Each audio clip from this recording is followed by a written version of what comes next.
আপনি একটা খেয়ে দেখেন। ঠিক আছে, আমি একটা খেয়ে দেখি।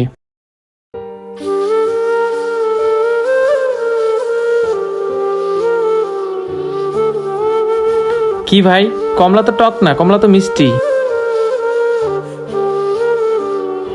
মিরাজ, এবার তো মনে হয় ধরা খেয়ে গেলাম। এখন কি করব? এবার মনে হয় মান সম্মান আর থাকবে না। আরে ভাই, আপনারা না বলেন কমলা অনেক টক? কমলা তো অনেক মিষ্টি।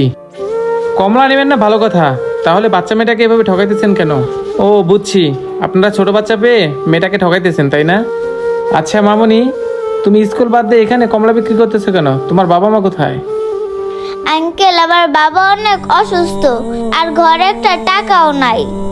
আমার বাবার ওষুধ, আমার পরীক্ষার ফি সব মিলায়া 5,000 টাকা দরকার। এখন আমি এতগুলো টাকা কোথায় পাবো? আর আমার পরীক্ষাটাও দিতে পারবো না। তাই তো আমি বাধ্য হয়ে বাবার ফলের দোকান নিয়ে বের হইছি। ভাই, শুনলেন তো মেয়েটার কথা? আর আপনারা কি না একটা সরসর মেপে আসছেন ঠকাইতে? ভাই, এই কথা বলে আমাদের আর লজ্জা দিবেন না। আচ্ছা মিরাজ, 100 টাকা বের করে ওই মেয়েটাকে দিয়ে দে। এই যে মামনি, তোমার ফলের দামটা রাখো।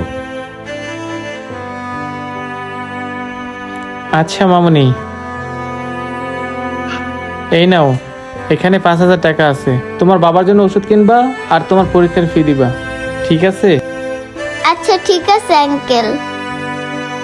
আর মামনি, আমাকে এখান থেকে 1 কেজি কমলা দিয়ে দাও।